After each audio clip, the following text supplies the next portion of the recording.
The Boy, the Mole, the Fox, and the Horse by Charlie Mackesy. This book is dedicated to my loving, kind mom and the wonderful dog Dill. Hello! You started in the beginning, which is impressive. I usually start in the middle and never read introductions. It's surprising that I've made a book because I'm not good at reading them. The truth is, I need pictures. They are like islands, places to go in a sea of words. This book is for everyone, whether you are 80 or 8. I feel like I'm both sometimes.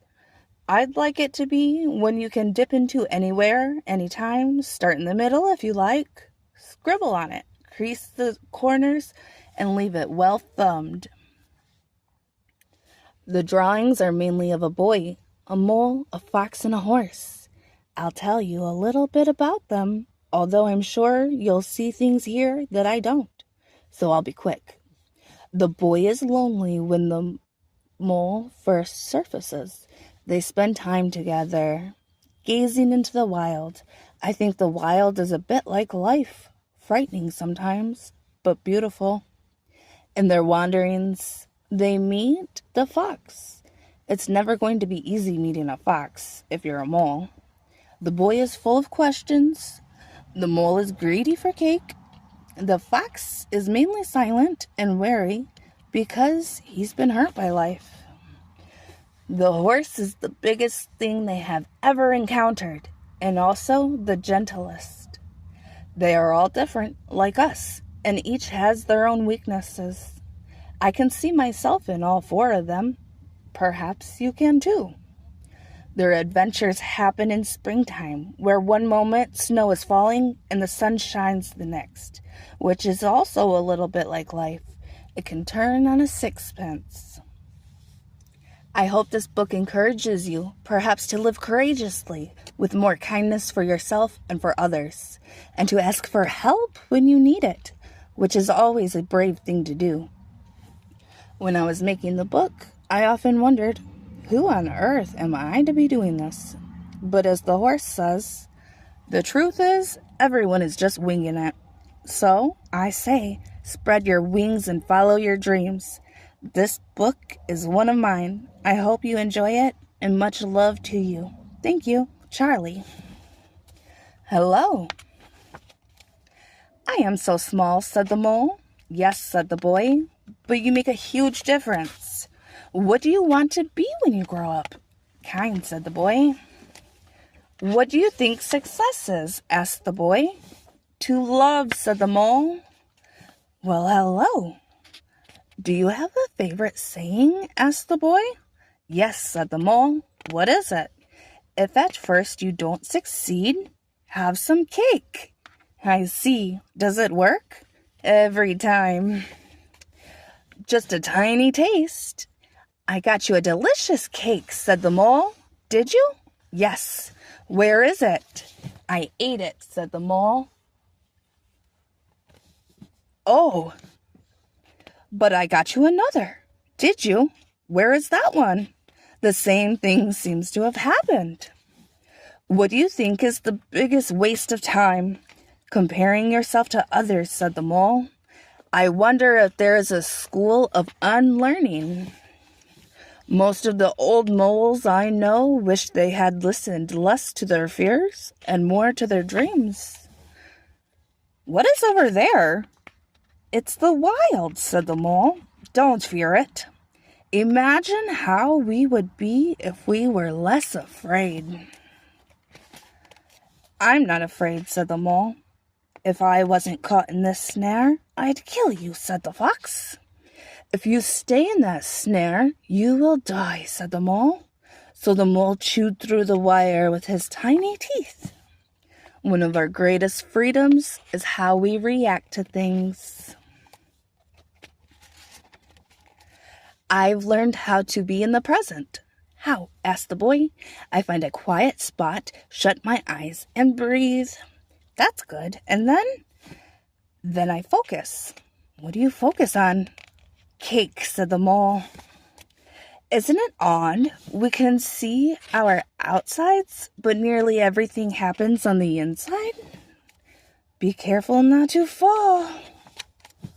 So much beauty we need to look after.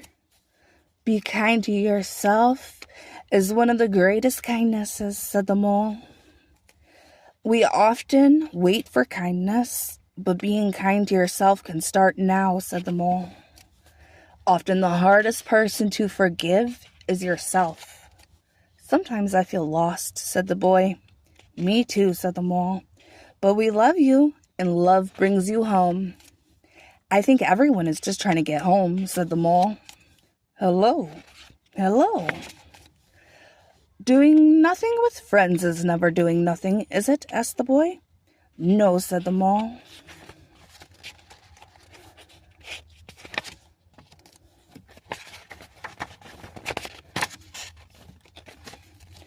You fell, but I got you. Everyone is a bit scared, said the horse, but we are less scared together. Tears fall for a reason, and they are your strength, not your weakness. What is the bravest thing you ever said? Asked the boy. Help, said the horse. When have you been at your strongest? Asked the boy. When I have dared to show my weakness. Asking for help isn't giving up, said the horse. It's refusing to give up. Sometimes I worry you'll all realize I'm ordinary, said the boy. Love doesn't need you to be extraordinary, said the mole. We all need a reason to keep going, said the horse. What's yours? You three, said the fox. Getting home, said the boy. Cake, said the mole. I've discovered something better than cake. No, you haven't, said the boy. I have, replied the mole. What is it? A hug. It lasts longer. Nothing beats kindness, said the horse. It sits quietly beyond all things. Sometimes, said the horse. Sometimes what? Asked the boy. Sometimes just getting up and carrying on is brave and magnificent. How do they look so together and perfect? Asked the boy. There's a lot of frantic paddling going on beneath, said the horse. The greatest illusion, said the mole, is that life should be perfect. Side note, my dog walked over the drawing, clearly trying to make the point. Is it the moon? Asked the boy. It is a teacup stain, said the mole, and where there's tea, there's cake. Be curious. Life is difficult, but you are loved.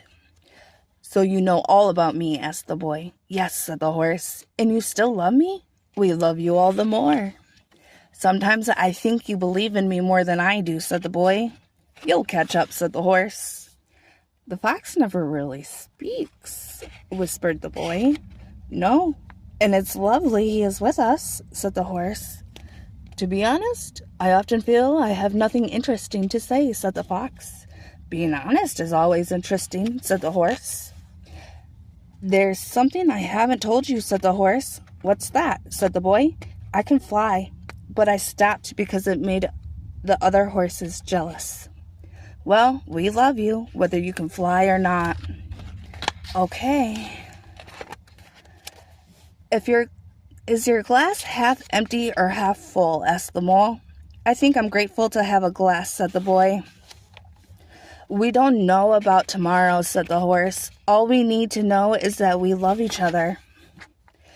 When the dark clouds come, keep going. When the big things feel out of control, focus on what you love right under your nose. This storm will pass. After the storm, we have such a long way to go, sighed the boy. Yes, but look how far we've come, said the horse. Sometimes I want to say I love you all, said the mole, but I find it difficult. Do you? Said the boy. Yes. So I say something like, I'm glad we are all here. Okay, said the boy. I'm glad we are all here. We are all so glad you are here too. What's your best discovery? Asked the mole. That I'm enough as I am, said the boy. I've realized why we are here, whispered the boy. For cake? Asked the mole. To love, said the boy. And be loved, said the horse. What do we do when our hearts hurt? Asked the boy. We wrap them with friendship, share tears and time till they wake hopeful and happy again. Do you have any other advice? Asked the boy. Don't measure how valuable you are by the way you are treated, said the horse. Always remember you matter, you are important, and you are loved, and you bring to this world things no one else can. Home isn't always a place, is it? Thank you. The end. Crossed out. Look how far we've come. Sometimes all you hear about is the hate, but there is more love in this world than you could possibly imagine. This book is about friendship, and I couldn't have made it without my friends. So thank you, Matthew, Grace, Bear, Phil, Miranda, Amy, Emma, Scarlett, Charlie, Richard, and Helen, to name a few, whose conversations and love are so part of these pages. Thanks to Calm, the brilliant Irishman, who's helped sew this book together, often late into the night. Thank you to everyone at Penguin. Gail, Joel, Tess, Becky, Hugh, Alice, Ray, Beth, Nat, and especially Laura, who has so kindly coped with me and my messy drawings. And thank you so much to you on social media, who encouraged me with everything. Thank you, Sarah, Daisy, Christopher, for your love and endless cups of tea, and to my dogs Dill and Barney.